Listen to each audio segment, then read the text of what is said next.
নিজের অনেক ইচ্ছে নিজের হাতে গাছ লাগিয়ে সেই গাছের থেকে সবজি খাবো, ফল খাবো।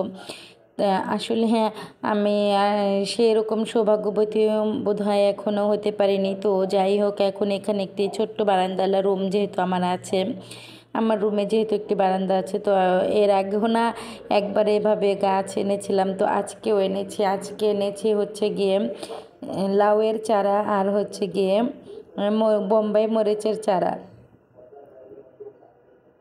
তো যাই হোক, এই চারাগুলো এনেছি, এখন কিন্তু এগুলোকে রোপণ করে নিচ্ছি। তো জানি না হবে কি না। এর আগে যখন আমি একটি লাউয়ের চারা লাগিয়েছিলাম, তখন চড়ুই পাখি হচ্ছে গিয়ে এসে সবগুলো পাতা খেয়ে একদম গাছটাকে নাইড়া করে ফেলেছে।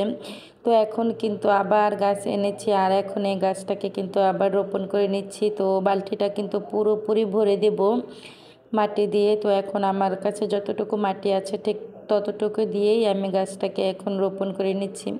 আসলে গাছের প্রতি মানে যত্নশীল বা ঠিক তেমন কিভাবে কি করতে হয় তেমন আইডিয়া আমার নেই। তো ভাবছি মানে একবার, দুবার, তিনবার, পাঁচবার করে লাগাতে লাগাতেই হয়তো বা আমার অভ্যেস হবে, কিংবা আল্লাহ তাআলা চাইলে আমার গাছে মানে আমার হাতের গাছেও ফলন হবে।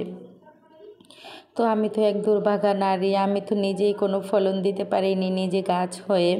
তো সেজন্যই হয়তো বা আমার হাতে গাছগুলো হয় না, এটা আমার কাছে মনে হয়। আর অনেকেও এগুলো বলে হয়তো।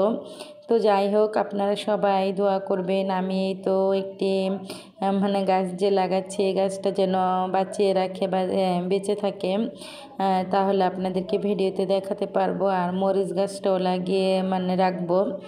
তো যাই হোক, আস্তে আস্তে মাটি দিয়ে দিব। আর এই লাউ গাছে নাকি মানে ওই যে গোবরের সারটা দিলে নাকি গাছটা মানে ভালো ফলন হয়, বারবার সরি মানে একদম সুন্দরভাবে উঠে যায়।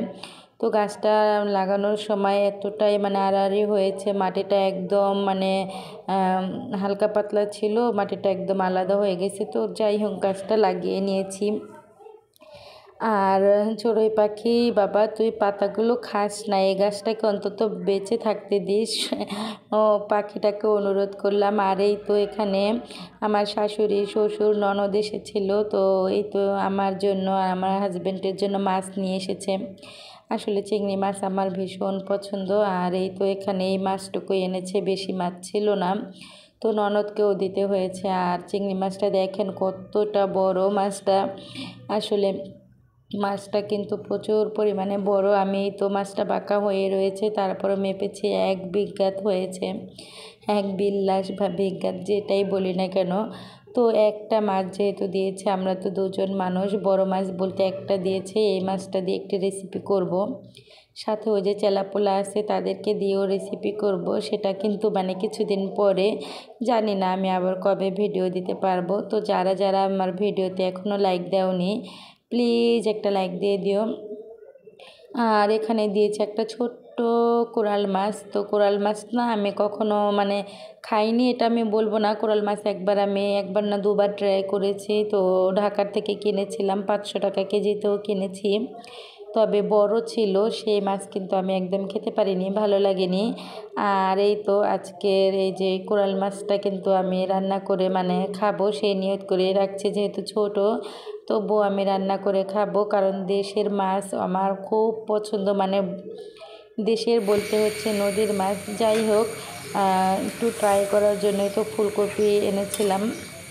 তো ফুলকপির একটা রেসিপি আমি আপনাদের মাঝে শেয়ার করব, সেটা পরের ভিডিওতে। তো সেই রেসিপিটা আমার হয়ে গেছে। আর এখানে আমি কোরাল মাছ দিয়ে ফুলকপির ডাঁটা আর কিছুটা ফুলকপি দিয়ে রান্না করে নেব। এর তো মাছটা ভালো করে ধুয়ে নিয়েছি, দেখুন একদম সাদা ফকফকে হয়ে গিয়েছে।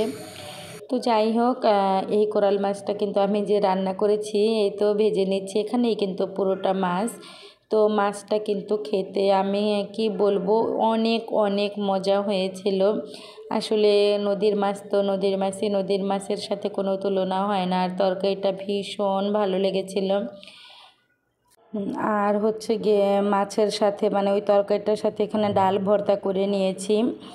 আর হচ্ছে গিয়ে এই তো শীতের শুরুতে প্রথম ধনিয়া পাতা ভর্তা করেছি, একদম সবুজ সবুজ করে।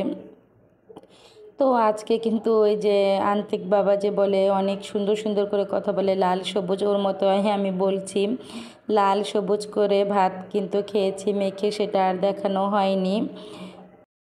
এখনকার দিনের লাল শাকগুলো কিন্তু এই যেমন লাল হয়ে যায় একদম, মানে এক নাম্বার লাল শাকটা পাওয়া যায়। তো এখানে কিন্তু আবার ওই যে কোরাল মাছের থেকে অর্ধেকটা আমি আবার ভুনা করে নিচ্ছি। তো ভুনাটাও কিন্তু খেতে অসম্ভব মজা হয়েছে আসলে। নিজের হাতে নদীর মাছ রান্না করলে খেতে তো ভালো লাগবেই। তো আজ এ পর্যন্ত, আল্লাহ হাফেজ।